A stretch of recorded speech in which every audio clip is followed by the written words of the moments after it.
Your Excellency's request, I applied for special leave from the Bureau in order to make an investigation in your state. My notes contain all the essential facts. But my injuries make this transcription into a presentable manuscript painfully slow. When finally completed, I will submit the following as a full report on parole conditions which resulted in the release of dangerous criminals who at once returned to their lives of crime.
Governor Mallinson?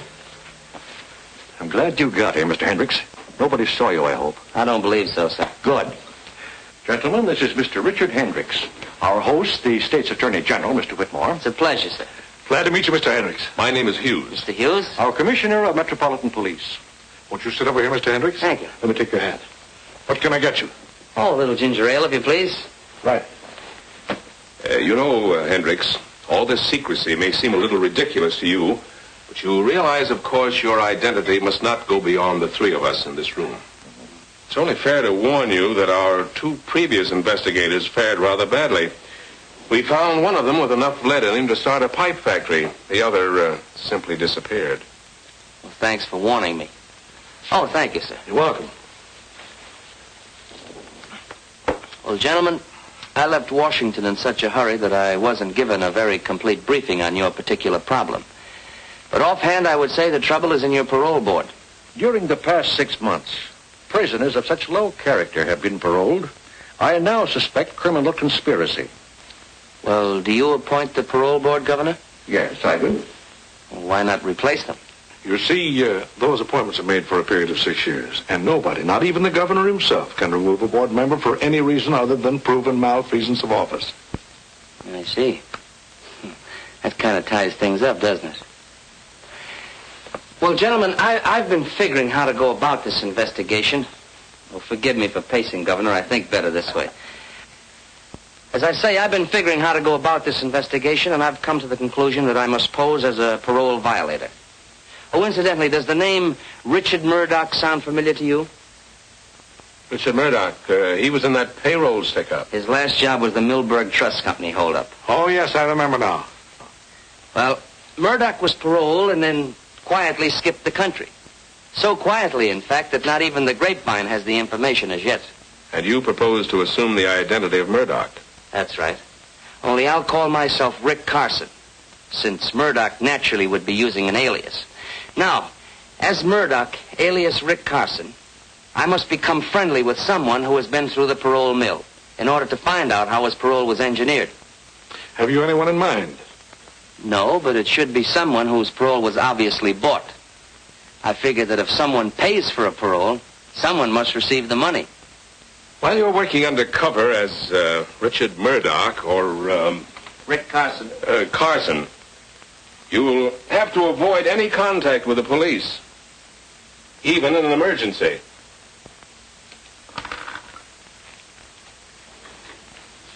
Here's my private telephone number, where you can reach me anytime, day or night.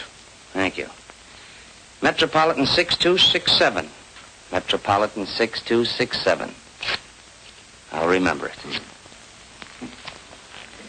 Do you have anyone coming up for parole who fits our special requirement? There certainly is. A convict by the name of Harry Palmer. Uh-huh.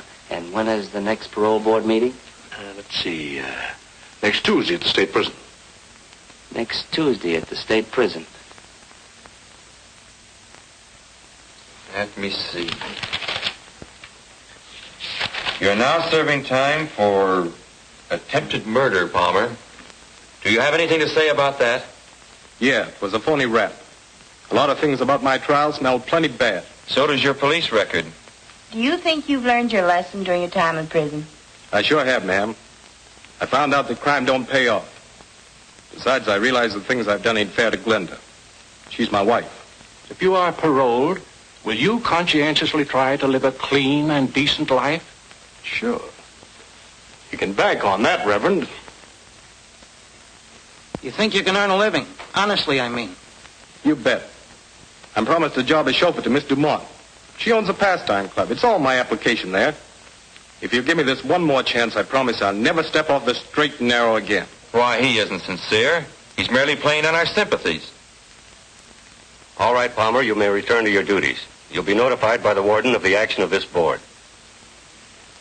Thank you.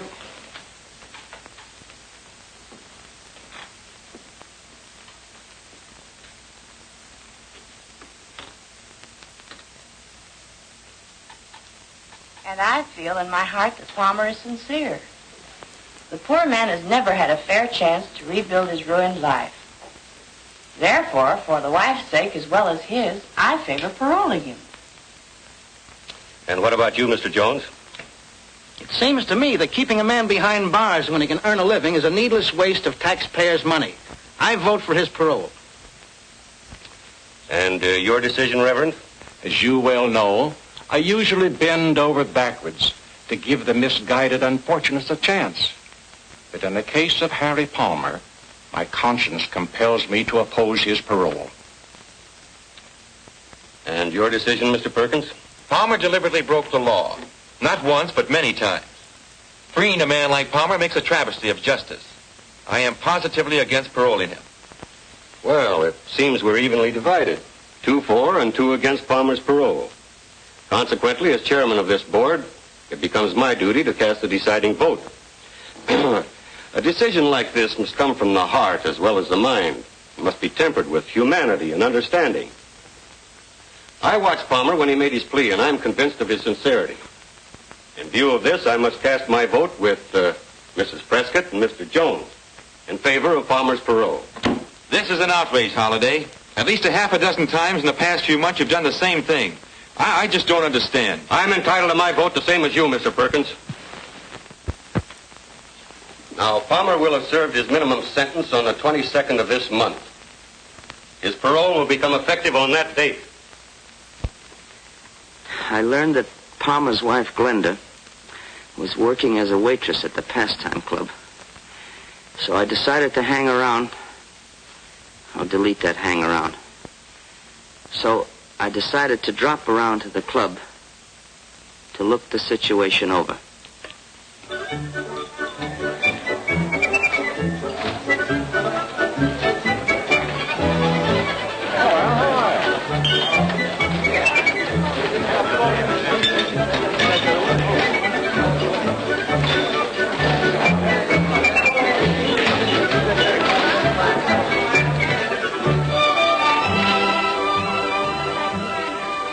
The Pastime Club proved to be a not too popular combination gin mill and cheap cafe. A hangout for a lot of undesirable characters.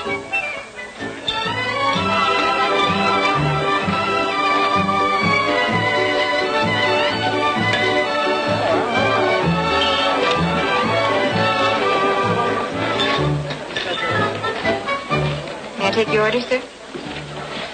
Can't make up my mind. I'm a little undecided between a hamburger and a ham sandwich. Take the ham sandwich. You got a deal. Coffee, too? Yes, black, please.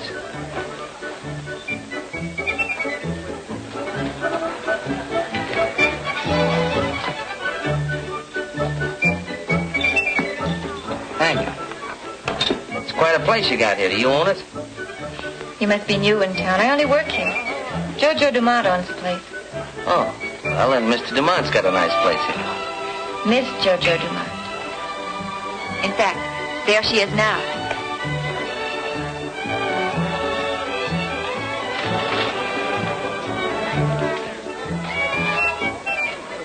I learned from Glenda that the owner of the place was Jojo Dumont, a woman of striking personality who had her own apartment in the club.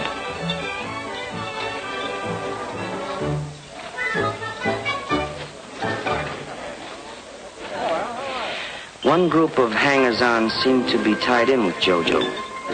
It wasn't difficult to find out how. They were quite bold about it. The tie-in was a lucrative sideline which Jojo operated, an illegal punchboard racket. The three salesmen were Blackie Olson, Frank Mitchell, and Kid Redmond.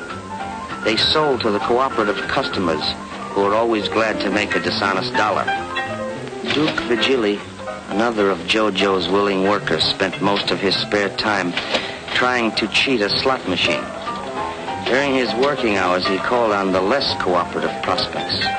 For these, he had 3 convincing arguments, 2 hard fists, and a .45 caliber revolver. The straw boss of the outfit, Charlie Newton, dignified the job by calling himself manager. He tried to appear a legitimate businessman, but the only thing legitimate about Newton was a long police and prison record. Such were evidently the pals of Harry Palmer. They didn't trust me from the very first. However, during the 2 weeks until Palmer's parole, I managed to strike up a casual acquaintance.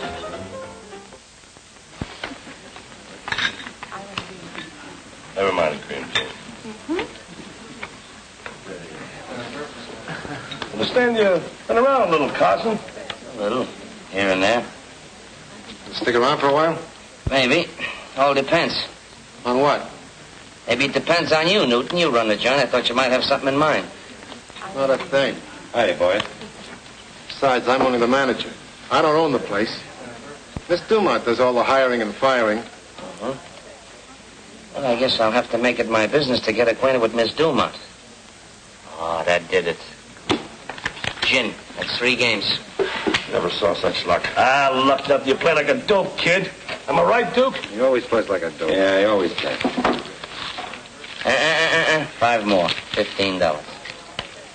I'll take you on, Carson. Okay, Mitchell, deal. What do you think of this mug, Carson? I haven't decided yet. Got something in your mind, Duke? Yeah, something very interesting. That'll keep. Kidding aside, though, I would like to make a connection. What kind? Oh, I'm not particular. I like the climate here. It's good for my health. What is your racket, Carson? Oh, anything that pays off. Hey, Frank. Yeah, Harry Palmer's back. Come to Jojo's apartment. I'll be right there. Keep the cars warm. I'll be right back. Yeah, I'll stack the deck while you're gone. I'll bet you would.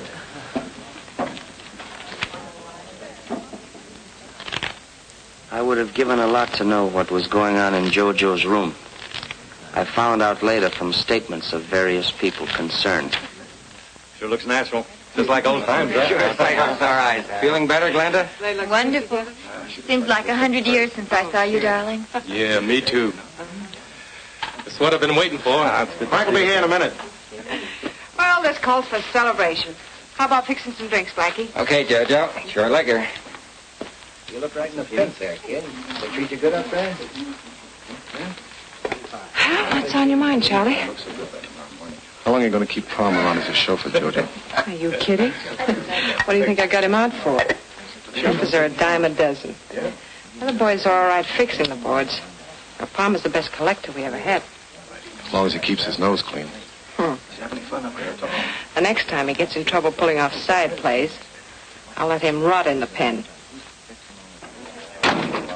Hiya, Harry. How goes it, Frank? It's great to see you, old son of a gun. Papa's home, huh, baby? How does it feel? Feels grand. Glenda's been in a tough spot, but she came through okay. Yeah, but it's a lucky thing you got the parole just now. What do you mean by that, Craig? Oh, nothing, but there's been a guy named Carson hanging around the past few weeks, and he's been making a play for her. That's not true, Harry. Duke's the one who's been on the make ever since you went away. Me, make a play for you? Ah, you're crazy. That'll be enough, Duke. I haven't met this character Carson yet, but I can tell you one thing. Glenda's been absolutely on the up and up. I knew that, but thanks for telling me, Jojo. Cork pop, folks. Help yourselves. On the house. I mean on Jojo. This bourbon? Uh-huh. Thanks, Blackie. Right. Here's to you, sweetheart. Here's to us. What's Duke beefing about? He doesn't like Rick Carson. But I can truthfully say Carson never got fresher. Handed me a line. Forget it, sweetheart. Run along and change your dress. But hurry back. I won't be long. How do you feel, Harry? Pretty good. Hey, listen, Harry. I didn't mean any slur on Glenda, but... Forget it, Duke. Well, I've been keeping my mouth shut because I haven't got proof yet. But as sure as I'm standing here, that guy Carson's either a copper or a stoolie. I know every cop in the state.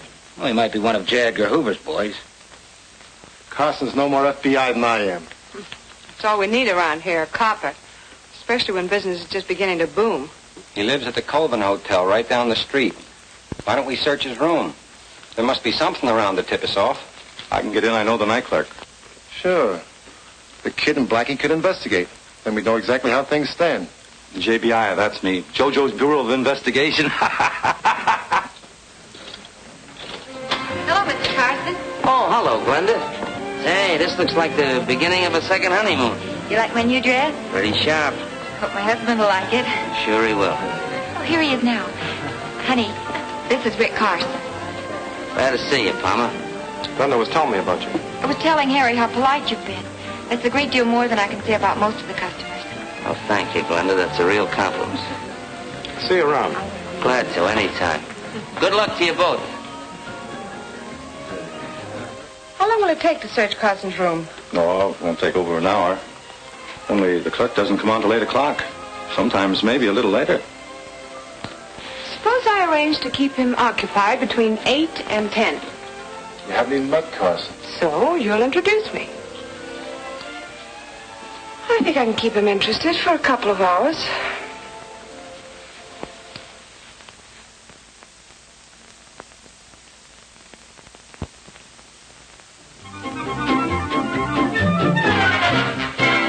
Oh, no more of those fast turns, please.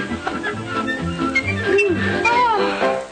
This is station Turn that thing off. WXNO. The time, 20 minutes before 10 o'clock. We continue with... What time is it? I just announced it, 20 minutes to 10. I think I better be going, Jojo, before I wear out my welcome. Oh, no. The evening's still young. Besides, I think you're swell. I think you're a wonderful guy. Really. If you think I'm swell, you ought to meet my pal Monty. There's a real guy for you. Oh, I bet he ain't half as nice as you. What's his name? Monty Cooper. Oh, yeah, he said that. It's a nice name, Monty Cooper. Well, go ahead, call him up. Tell him to come on over. Oh, well, I couldn't do that. You see, Monty isn't in town. Oh, that's a shame. When's he coming back? Well, now, that all depends. Confidentially, Jojo, Monty's in prison. That's a shame. Poor Monty, locked up in the pen. Yeah. Well, forget I said anything. I talk too much. Oh, you can trust Jojo, honey. Yes, sir. Oh, fix another drink. I'll be right back. Yeah. Hello? Oh, hello, Mary. Oh, I'm so glad to hear from you. How you been getting along? Now listen, Jojo. We got the lowdown on that bird Carson, and we're on our way back. You better get rid of him. Oh, well, that's fine. I'll do that.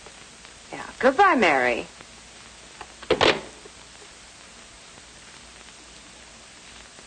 You don't have to be a G-man to know that was Mary.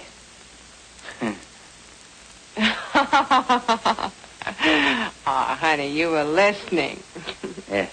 Oh, no, I don't want any more tonight. Uh-huh. I can feel it coming. I'm about to be tossed out. You don't mind, do you? I'm beginning to get a terrific headache. I'll probably have one in the morning, too. Want an aspirin? No, thanks. Just my hat.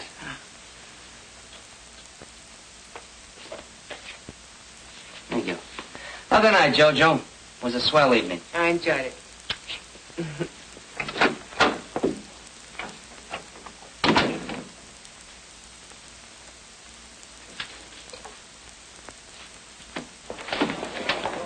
What'd you find out? Something very interesting. We got the dope on them all right. Oh, good.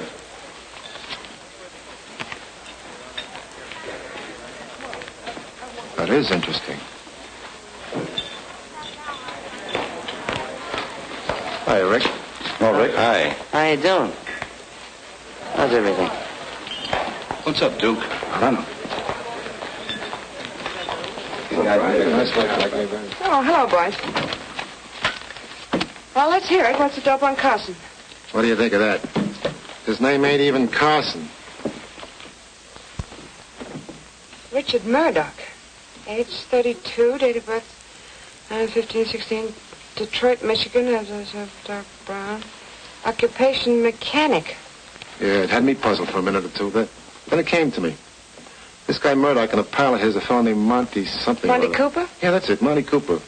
Well, anyway, Carson or Murdoch and his pal Cooper pulled that Milberg Trust Company holdup about a year and a half or so ago. Yeah, we found some newspaper clippings about that robbery. You had them hidden between the cushions of a chair.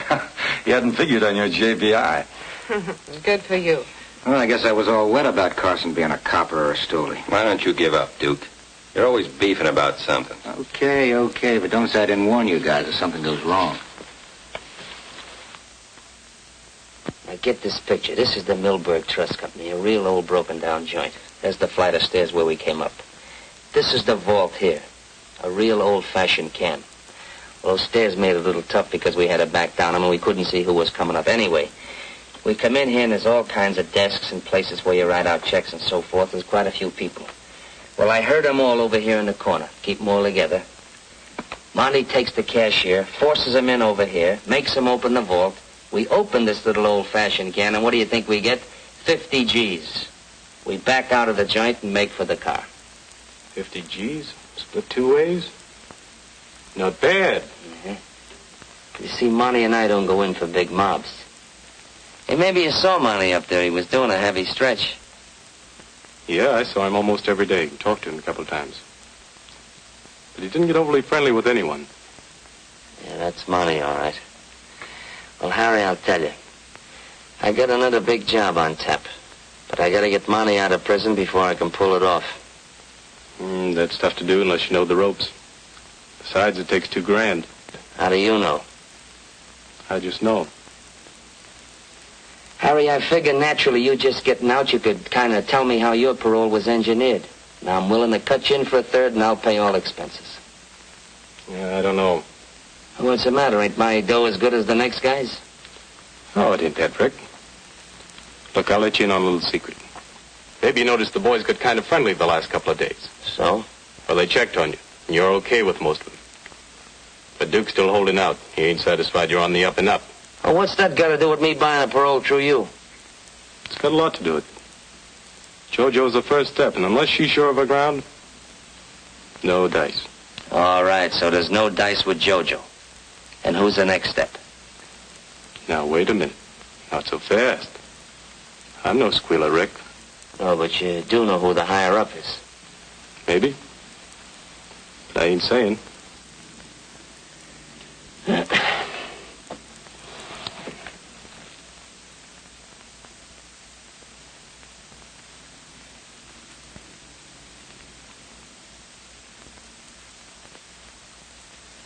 Harry, let me ask you another question. Who put up the money for your parole? Why, JoJo put it up. So the deal is I'm to pay her back. Oh, so she didn't put it up. She just advanced it to you.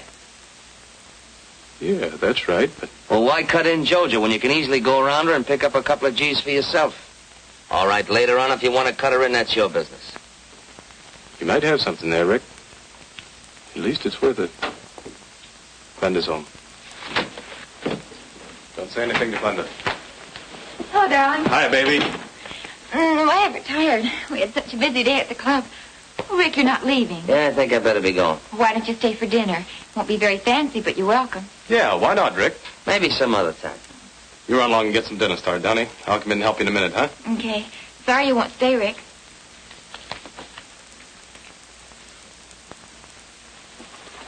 Can you get the $2,000? Harry, whenever I need a few G's, I don't let anything stand in my way. Get the dough.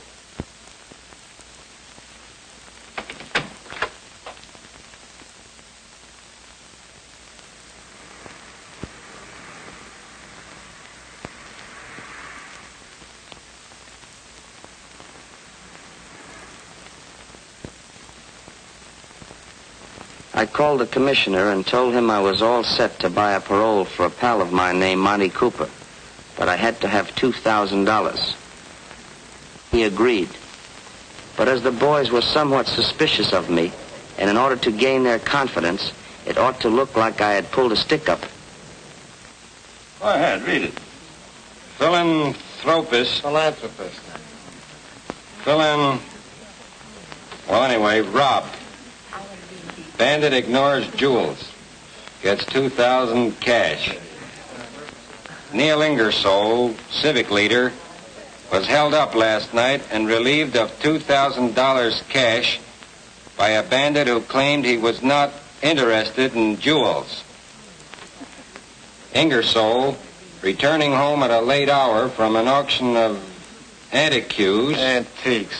What's a diff? Which he had been attending, stepped out of his car outside his garage to find himself looking into the muzzle of a gun. That must have been Carson. What makes you think so? I don't think I know. The word passed through the grapevine that I'd pull that job. And the boys who hung out around the pastime club immediately started to accept me as one of the boys, as it were. Well, I turned over $500 to Palmer and went with him to make the contact for Cooper's parole.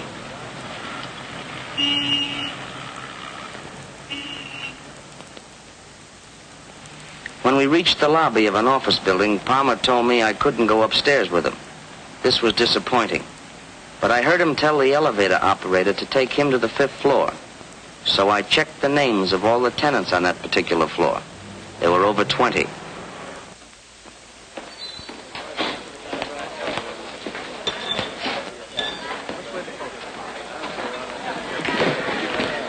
Miss Dumont in her quarters. Yeah.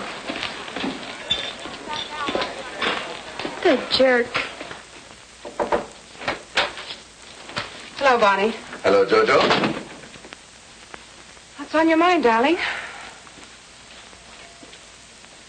Seemed as cross as a bear when you phoned to say you were coming over. Somebody's talking too much around here. You mean me? I don't know whether it's you or Newton, but one of you is, and I don't like it. As a matter of fact, I won't stand for it. You've no reason to talk to me like this. I'm sorry, my dear. I don't mean to be discourteous, but I'm worried. For you as well as for myself. Just a little while ago, one of Newton's boys came over to my office and demanded that I get a parole for a fellow named Monty Cooper. Monty Cooper? That's the name he gave me, Monty Cooper. But Carson or Murdoch, whatever his name is, he knows nothing about our parole arrangements. Who said anything about Carson or Murdoch? The fellow who came to see me was Harry Palmer. He's double-crossing you, Jojo. I can't believe it. You can't, huh? Well, less than an hour ago, he laid $500 on my desk and gave me a long spiel about knowing that I was your lawyer and that you came to see me anytime you wanted to get anybody out of the pen. Naturally, I told him that he got his numbers crossed and I knew absolutely nothing about buying a parole. Thank you. Did that shut him up? For the moment. But he left the money and suggested that I think it over. Well, anyway, here it is. Buy yourself that bracelet you've been talking so much about. Thanks. I don't know what to say, darling. I haven't mentioned our connections to a soul. Of course, the boys know that you do handle my legitimate legal matters, but... The important point is how Palmer or any one of them know about my connection with the parole board. It's dynamite. If one of them should talk out of term, there's no telling what might happen. You need to tell me. I'll talk to Charlie Newton about it. He'll throw a scare into Palmer. He won't forget.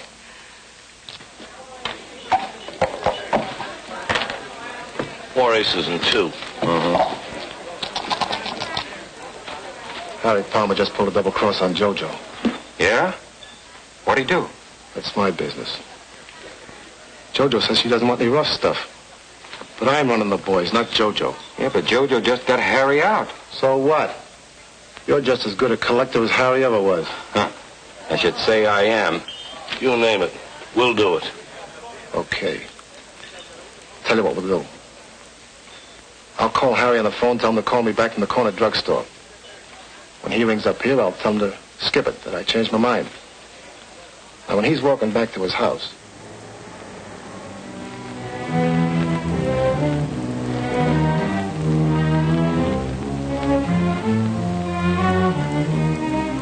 Hiya, Harry. Hi, Blackie. What's cooking? You'll find out.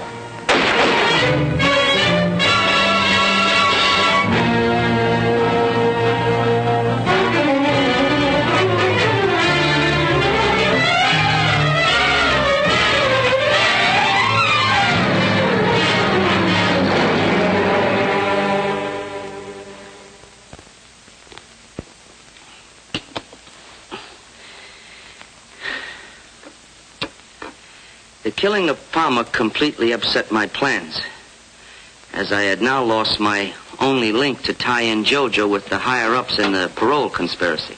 Well, how's the leg today? Oh, much better, thank you. Look. Take it easy. Okay. I'm a coffee lover. Oh, I see. Well, I'll come back for that later. All right, fine. Hunting around for... Now, delete that hunting around. Make it fumbling about for a new lead. I looked up the grief-stricken and embittered Glenda, pretending to her that I wanted to avenge her husband's murder, which had cost me $500.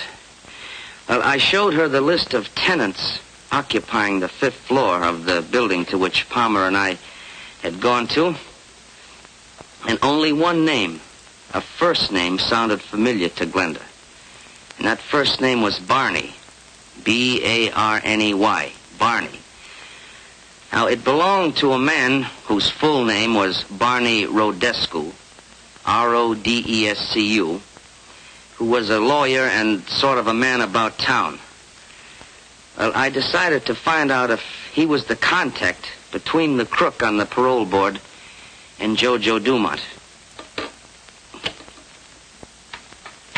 You know, in a way, Palmer getting bumped off like that kind of put me in a spot. How come? Well, we had a little deal together. You see, I figure Palmer just getting parole like that, he'd know the ropes. Remember me telling you about a pal of mine, Monty Cooper? I wasn't as tight as I seemed that night, you know. Yeah, I didn't think you were. You say Palmer was trying to help you get a parole for Cooper? Well, I didn't exactly say that, but that's the general idea. Go ahead, I can listen while I'm typing. Of course, you know I had to pull a little job to get the money for Monty's parole. You mean the Ingersoll robbery? I don't know anybody named Ingersoll. No, but the point is, JoJo, I'd like to get Monty out of the prison as fast as I can. You know, you should have come to me in the first place, Rick. You? Mm-hmm. I'm serious. I like to help my friends. Besides, I have a lot of influence in the right places. Mm-hmm. Of course, we'll need cash. Yeah, I know. $2,000. Palmer told me. Did you give Palmer any money? Yeah. Yeah, I gave him $500. And for you, here's another 1,000. Thanks. I like to have a receipt. Oh, sure.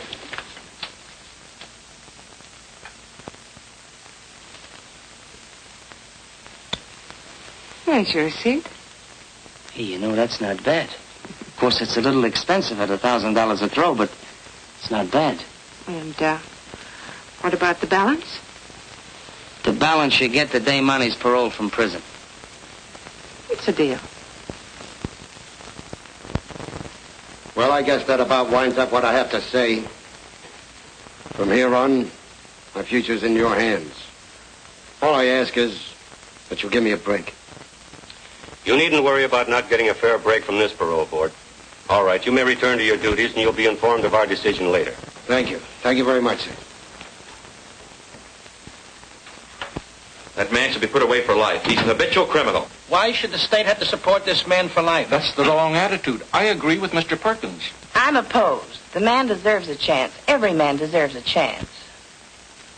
Once again, we seem to be evenly divided, thus making it my duty to cast the deciding vote. And you vote for Cooper to be paroled? I do. Mr. Holliday. It's my privilege. But, Mr. Holliday, it's obvious... the chairman's privilege to have his own opinion. The majority votes in favor of Monty Cooper's parole. He'll be released in 2 weeks to report for work at the Ainsley farm at Meadows. I move for adjournment. Because I couldn't understand why anyone would give a job to a multiple loser like Monty Cooper, I decided to check the county assessor's records to find out what I could about Vern Ainsley. From the beginning, I had suspected Ralph Holliday of accepting the bribe to put through the parole.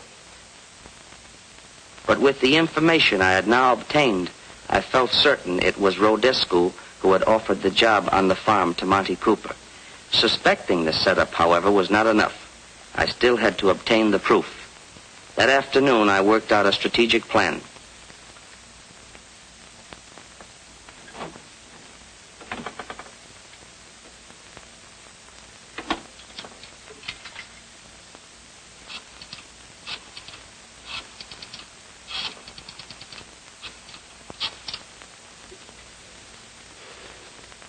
Hello. Commissioner. Commissioner, this is Hendricks. That's right. Well, yes, naturally, Commissioner, I'm going out to the Ainsley farm. Oh, incidentally, I told the boys at the pastime club that I would meet Cooper out at the farm. But, Commissioner, there's just one thing, and I hope you won't let me down on this. You see, unless Cooper is picked up at the prison gates when he's released, if he should happen to come out at the Ainsley farm at the same time I'm there and get one good look at me, well, I'm afraid my career as Murdoch or Carson or Hendricks will come to a very sudden and painful end. Oh, you have nothing to worry about on that score, Hendricks. I've already notified 4 states of Cooper's impending parole. They'll be right there to arrest him the minute he steps foot outside the prison gates. Fine, Commissioner. I'll call you tomorrow afternoon. I think by that time I should have this whole setup in the bag. Yes, sir. Goodbye.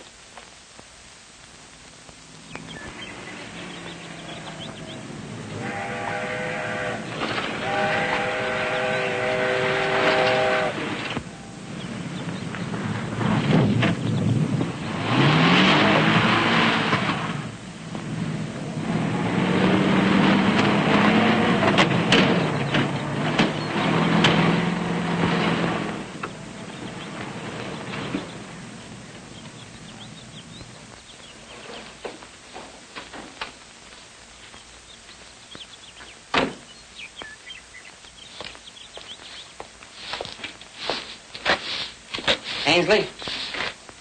Hey! You Ainsley? What do you want? Looking for Monty Cooper. Who? Monty Cooper. He's supposed to be working here. Well, he ain't. Nobody here by the name of Cooper. Now, look, Ainsley, I happen to know that Monty Cooper was paroled to work on this farm. Who told you that? Well, after all, I'm a pal of his. My name is Carson. Rick Carson? Well, I'm pleased to meet you, Carson. I'm glad to meet a real pal of Monty's, too. You know, confidentially, I put up the dough to spring him. Yeah? Well, I guess you'll be right glad to see each other again. Yeah. Only thing is, I don't expect Cooper much before tomorrow. You see, there ain't no other bus coming this way before midnight tonight. You don't know Monty very well, do you? If there ain't no bus, he'll take a taxi. And when he gets here, he'll ask me to pay for it. Well, you're welcome to hang around if you want to. I guess the boss won't care. Well, I thought you owned this place. Oh, I sold out a couple of years ago to a fellow named Rodescu, a young lawyer from town. Uh-huh. Well, tell me, does this Rodescu, does he come here very often? Mostly weekends. Him and a lady friend. They do a lot of riding. By the way, I'm expecting them this afternoon sometime. You make yourself to home. I got to get the horses ready. Up to you, Carson. Yeah. I hadn't figured on Rodescu visiting the farm. I realized his presence might have set my plan, but I had to take the gamble. So I waited until Ainsley had disappeared. I had brought along an instrument which the commissioner of police had provided, and taking advantage of Ainsley's absence, I decided to make use of it.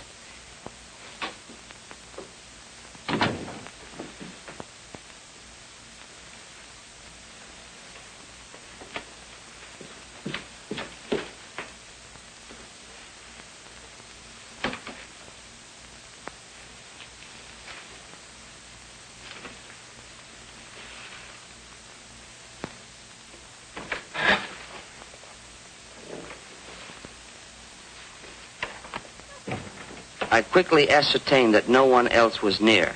I fixed in my mind the details of the room and then found a suitable place in which to conceal the precious instrument.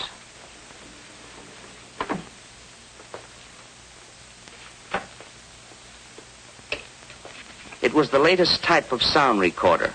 Once set to operate, it needed no further attention, since it would automatically start when someone spoke and stop again when the voice concluded.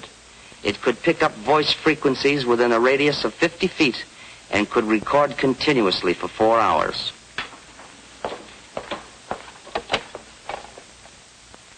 Hello, get me Metropolitan 44244.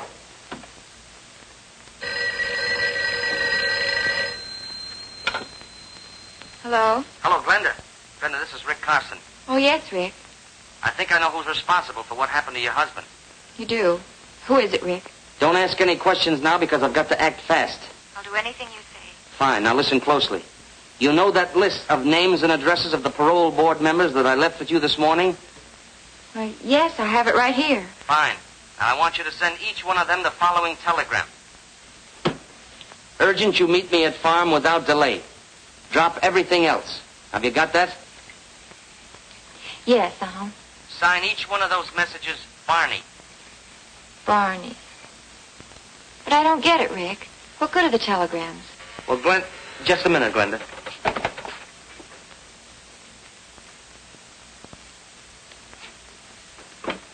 Okay, Glenda. What do you expect to accomplish by doing this, Rick? Look, I can't explain now, but there's just one more thing. When you phone that telegram into Western Union, tell them you're Miss Bruce. She's Rodescu's secretary. I understand. Fine. Now, don't lose any time. When I get back to town, I'll come over and explain everything. Yeah. Goodbye.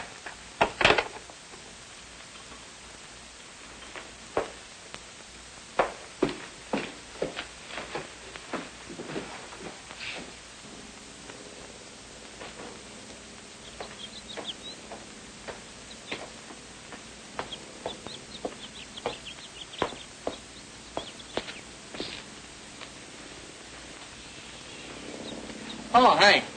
How about a glass of beer? Oh, no, thanks. Not right now. It's up to you. Thanks. I think I'll kill a little time and drive around the country. I'll stop back later and see if Monty got here yet. Suit yourself. Yeah, okay. See you later. Yeah.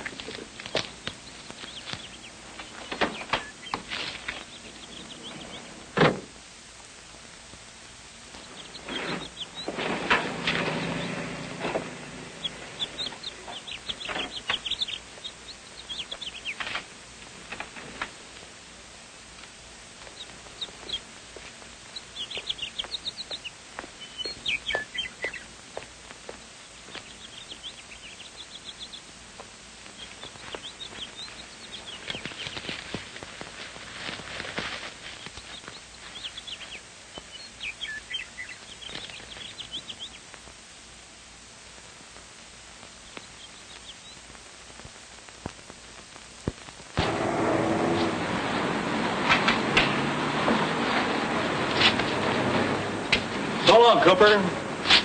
Take it easy. Yeah. You too, Screw. Good luck. Hey, Cooper. We've been waiting for you.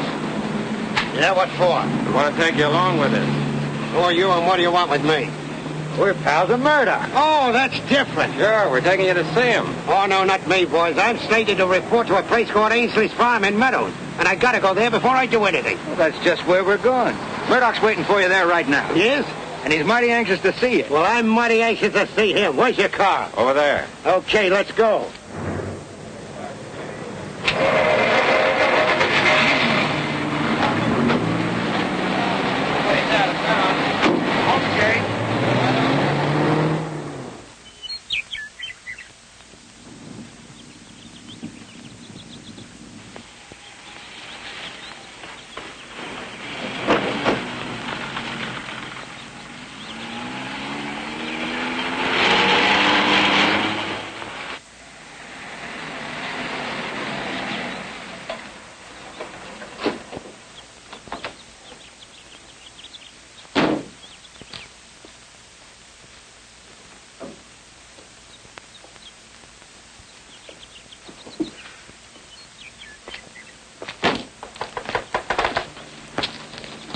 I get such a kick out of this place.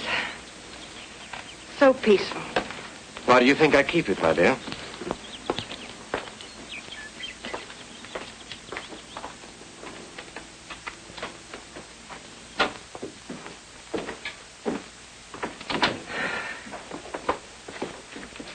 Frank, put Miss Dumont's luggage in her room and leave mine in here. I'll take it. Thank you.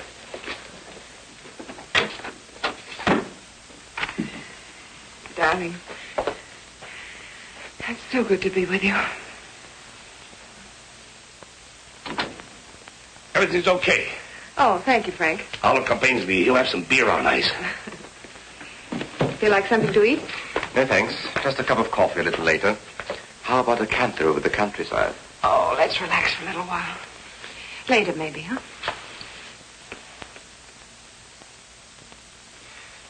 Do you think the fellows could push enough punch boards to raise, say, an extra $20,000 in the next few weeks? They might, by putting a little extra pressure on their customers. Then I think they should. A powerful anti-racket committee is being organized to run us, among others, out of business. And a little extra money wisely spent might help considerably. I'll see that Charlie Newton starts them out on it Monday morning. Good. In asking Glenda to send those telegrams to every member of the parole board, I assumed that only the one member who was mixed up in the parole conspiracy would know what was meant by the farm and the signature Barney. Well, just at dusk, I had the keen satisfaction of knowing that my plan had worked. I had sent those telegrams in the hope of tricking Ralph Holliday into exposing himself. Holliday was driving that coupe.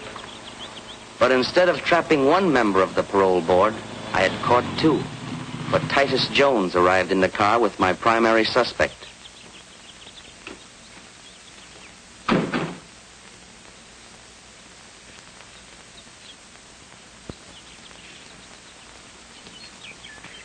I wonder who that can be. Probably one of your eager beaver clients. If it is, I'll throw him out. Excuse me, my dear. I'll make this short and sweet. Come in. Well, this is a surprise. Hello, Ralph. Hello, Titus. And you gentlemen are quite a ways from home, aren't you? You're not joking. Holiday burned up the road getting here. Oh, I'm sorry. We didn't know. Oh, that's quite all right. Allow me, my dear. Ralph Halliday and Titus Jones. Miss Dumont, my fiancée. How do you do? You're on the parole board. I heard Barney speak of you. Yes, we are, Miss Dumont. Parole board, Well, yes. sit down, gentlemen. Sit down. Make yourselves comfortable. What brings you out here in such a hurry? Why, we came in answer to your telegram. My telegram? I didn't wire you. What's that? You most certainly did. What does it say? Urgent, meet me at farm without delay. Drop everything else. Signed, Barney. Somebody must have got onto our parole board deal. We better clear out. Hold on. There's no use running off half-cocked. You better do a little checking first. I wish you would. How can you? And make it snappy. Hello, operator. Give me Ridgeway 84428. If my secretary is at home, we ought to be able to find out pretty quick. But it's Saturday. She probably has a date. Hello? Hello, Miss Bruce. Did you send any telegrams today to either Titus Jones or Ralph Holliday? You did not. Did you authorize anyone else to do so? You didn't, huh? I knew it was bad news the minute I received that message. Miss Bruce, I want you to check with Western Union right away and find out if you can who sent those telegrams and to whose account they were charged.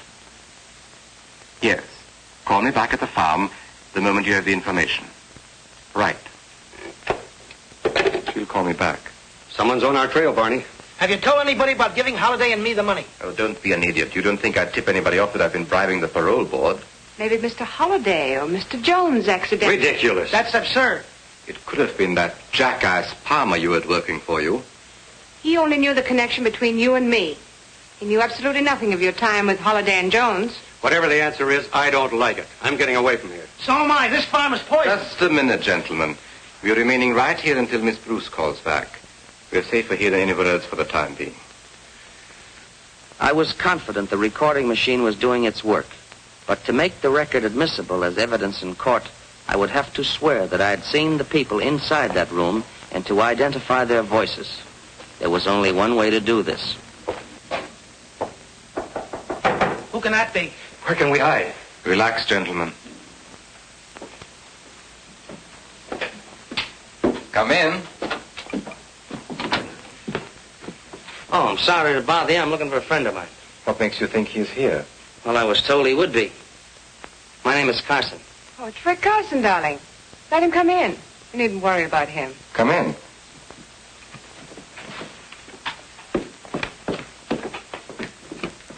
Hi, Miss Dumont. Hello, Rick. So you're Rick Carson, or Richard Murdoch, hmm? That's right. But I don't think I've had the pleasure. Who's the friend for whom you're looking? Name is Monty Cooper. I was told he was to be paroled today to work on this farm. This is Mr. Barney Rodescu. Mr. Rodescu, pleasure, sir. Mr. Holliday. Mr. Holliday? Hello. Mr. Jones. Mr. Jones. How do you do? Tell me, Carson, how did you get here? I didn't hear you drive up. Oh, but I didn't drive up. I parked my car down the road. Why? Well, I don't like lengthy explanations, but... You can speak freely, Rick. Well, you see, folks, I'm not exactly on speaking terms with the law, and when I saw a couple of cars parked outside, especially with my friend Monty being wanted in other states, I figured... Okay. I guess you're all right, Carson. There's some coffee over there if you want any. Help yourself. Thank you.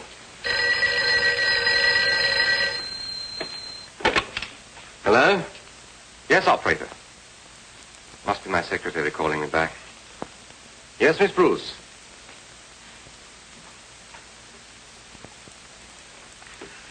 Now, wait a minute. Wait a minute. Let me get that. The telegram was sent to Mr. Holliday, Mrs. Prescott, Titus Jones, the Reverend Adams, and Donald Perkins. It's the entire parole board. This is awful. Isn't good. And just a minute. Telegrams were charged to my account and purportedly telephoned in by Miss Bruce. But when she checked and raised Kane with Western Union, they traced a call back to... What was that number again? Metropolitan 44244. Did you find out whose telephone number that was? You couldn't, huh? Well, keep on checking, Miss Bruce. I know that number. You do? Metropolitan 44244. That's Glenda Palmer's number. A dirty little double-crosser. What does she think she's trying to pull? Something mighty dangerous for all of us, if you ask me. What was that number at your club again? Ellsworth, 36097. What are you calling there for? Get me Ellsworth 36097, please. What are you going to do? You'll see. Hello? Is Newton there? Let me speak to him. Hello? Hello, Dr. Newton. This is Dr. Rodescu. I want you to call on Glenda Palmer. Please, Barney, let's not get in deeper than we are. I want you to give her the same treatment that you gave her husband. Yes, it is a matter of life and death. Thank you, Dr. Newton. Killing Glenda isn't going to help. I'll get rid of her or anybody else who double-crosses me. Yes, that's right. Those states were notified in plenty of time to pick up Cooper on his release from prison. Yet the extradition papers arrived too late to arrest him. Any report on Cooper yet, Captain? Hold it a minute. He was picked up by 3 men who took him away in a car. After that, there's no report. Well, Cooper must be someplace. We've got to prevent him from reaching the Ainsley farm. Go ahead. I don't like this setup. No trace of Cooper, not a word from Hendricks. He should have contacted us long before this. He seemed certain he could wind up this investigation sometime this afternoon. Well, if we don't hear from Hendricks pretty quick now, I suggest contacting that Palmer girl. I don't want that boy to be number 3 on our list of casualties. That's right.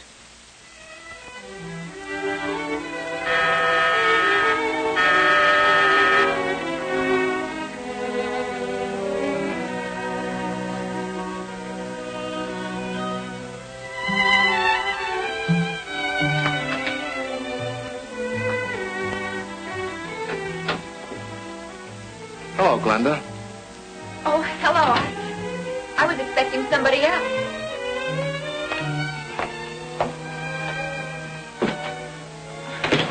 I'm surprised, Mr. Newton. You've never called on me before. That's where I made my mistake.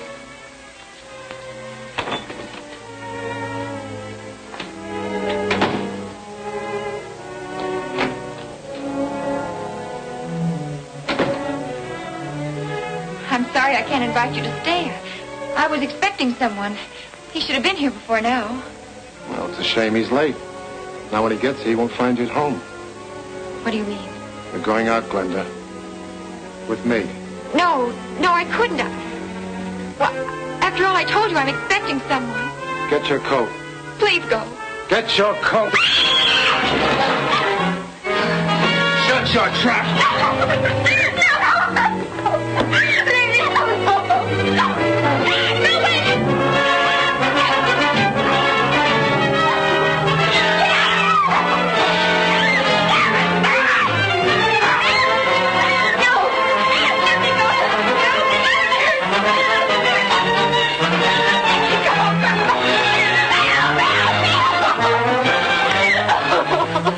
To me. You shut up, or so help me, I'll kill you right here on his back.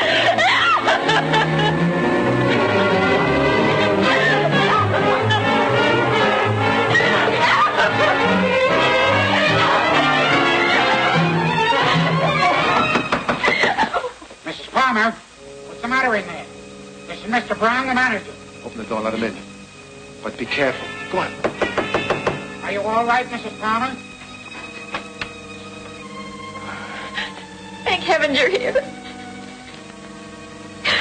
Are you all right, Mrs. Palmer? Stick your hands up and keep going. Drop that gun. You're the manager of the pastime club. Get him out of here. Book him on suspicion of attempted murder. Yes, Commissioner. Take him out. Everything's all right, Mrs. Palmer. Will you please get the lady a glass of water? Mrs. Palmer, I'm very anxious to get some information about Rick Carson. Now, it's all right. He's working with us. Oh, thank you. Here you are. He said you were helping him. But we're worried that something may have happened. Have you heard from Carson lately? He telephoned me this afternoon from Meadows. Meadows? The Ainsley Farm is located near Meadows. That's right. He mentioned the farm and the telegrams they sent for him. Captain, notify the sheriff's office in Meadows to see if Carson is at the Ainsley Farm. Yes, Commissioner.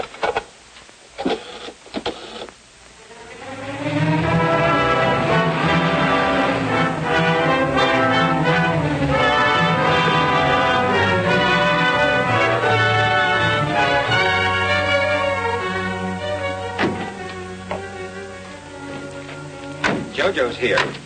I wonder who that other car belongs to. Never saw it before. We'll say hello and show him you're okay, Cooper. Then we'll take a run into town. Fair enough. Well, Dr. Newton ought to have finished his treatment of Glenda Palmer by now. Oh, quite a joint you got here, huh? Well, we picked up Cooper, and here he is. Hiya, gang. Well, where's that old son of a gun Murdoch, or Carson, whatever he calls himself now? What's the matter, Monty? Don't you recognize your old pal? You know, I didn't at first, but I sure do now. You're the guy who shut it out with me and a pal up in Wisconsin. It was you who put a slug through it. You're a federal agent. What did I say? That's right, I am a federal agent. And there's one thing they teach us, and that's how to use a gun. And the first one that makes a move gets it. I warned you, Mitchell. Anybody else? You see, the reason Cooper knew I was a federal man is because I once put him in prison. The very same prison that you very loyal citizens got him out of today. Looks like I'm going to have to put him back in again. But this time I'm going to give him a lot of company. I'm going to put you all in with him. But right now, ladies and gentlemen, I'm afraid I have to leave you. But I'll make you a promise. I'll be back again. Nice work, Ainsley. Just in time. I heard you shout. I figured something was wrong. Shut up and follow mine. Stop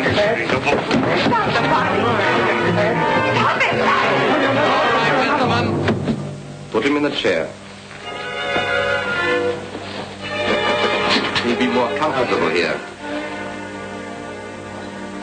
Here you are, Carson. Here's some water for you. Now speak. All right, Carson. Who put you on our trail? Well, I suppose we'll have to teach him how to speak. That's lesson number 1. He's stubborn. He'll need more than that. Ready to talk yet? Hit him again. We'll make him talk. Why don't you shoot him and get it over with? Just a minute. We'll try once more. If he doesn't talk this time, he'll get a one-way ticket to the bottom of the river. All right, Carson. This is your last chance. Tell us just how much you know. You better talk fast and to the point. Sounds like police sirens. It is the police. What can we do? Don't let them find him here. Duke, Blackie, Kid.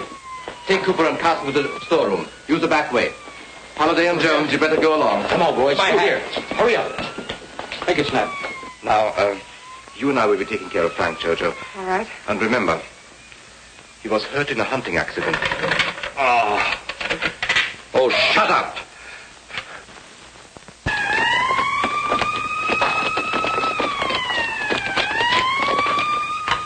Come on, fellas. All right, where do we go? In that room. Make it snappy, boys. Come on. No time to lose. Right in here.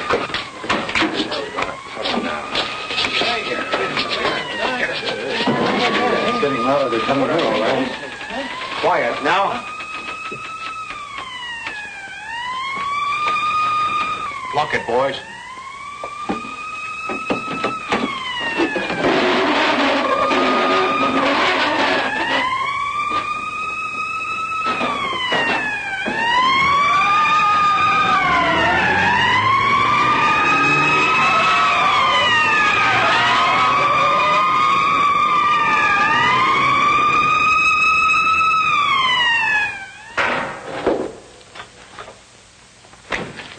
All of you and Al go with me. The rest of you look those cars over and see if you can find anything out here. Come on.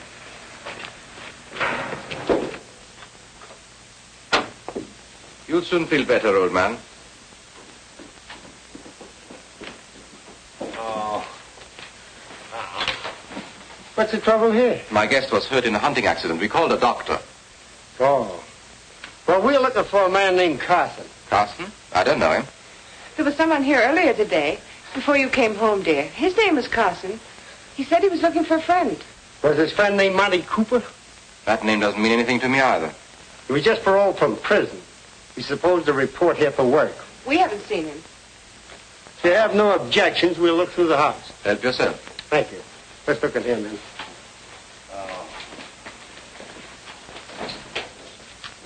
Jim, you go up there.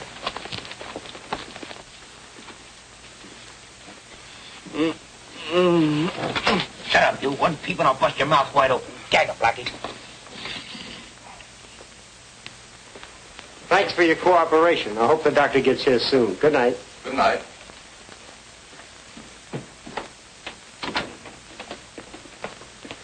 That setup doesn't look right to me. Yeah, Monty Cooper's supposed to go to work out here, and nobody seems to know anything about him. Kind of funny, ain't it? Yeah. Keep him in there. We'll go around and see what the rest of the boys are doing. We haven't been in here yet. Open it up, mister.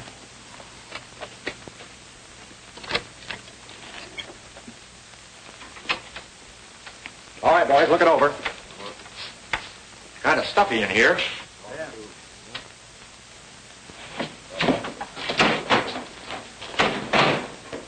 Find anything? No sign of Cooper or Carson so far. I'll make a thorough search.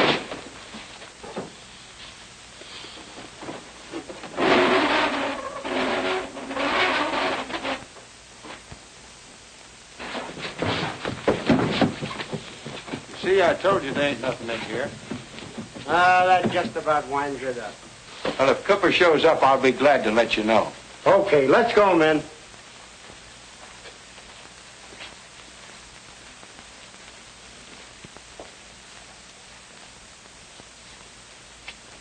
Boy, was I sweating. That was a close one. I thought sure they had us. Hey, Duke, how long do you think we'll Hey, have hey, to hey, wait? What's that? Hey! What's that back there? Keep your light in there now. Grab that man. Clear this stuff out there. Take that cabinet away. In here! You stupid fool! Where's your brain? Shut up or I'll put a slug through you, too. I'd like to do that myself. I didn't like their kisses when I saw them on a parole board. Here they are, Sarge. Good. Mike, take the gas gun. Bob, you take this. Pick up those people in the house. Okay, Sarge. All right, you fellas in there. Come out with your hands up. You want us cover, you'll have to come in and get us. Now listen to me. If you don't come out, we're going to give you a dose of gas. You've got just 30 seconds to make up your mind. Let's give up, boys. We can't beat them. Please, please don't fight. They got gas, and I've got sinus trouble. Oh! That'll cure it. They're too many for us, Virgili. Yeah, want to get ourselves killed? What's the matter with you guys? You all yellow? No, but we're not all fools either. Come out one at a time with your hands up. I'll count to 5. If you aren't out by then, we'll open up on you. 1, 2, 3, 4. All right, you get going. Come on, Get going, get going. Move along, come on. Come on, step on it there. Come on, move along. Keep those hands up. Let's see if there's anyone else in there. Right. Mr. Hendricks? Who shot you? Duke Vigili. We better call an ambulance. He's badly hurt. Yeah. Give me a hand here. I can't make it. Sure.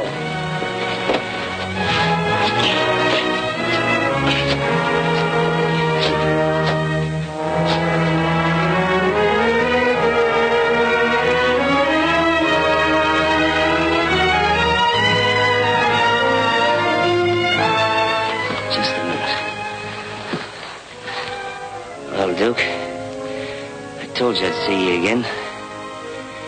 And the next time I see you, you're gonna be a very old man.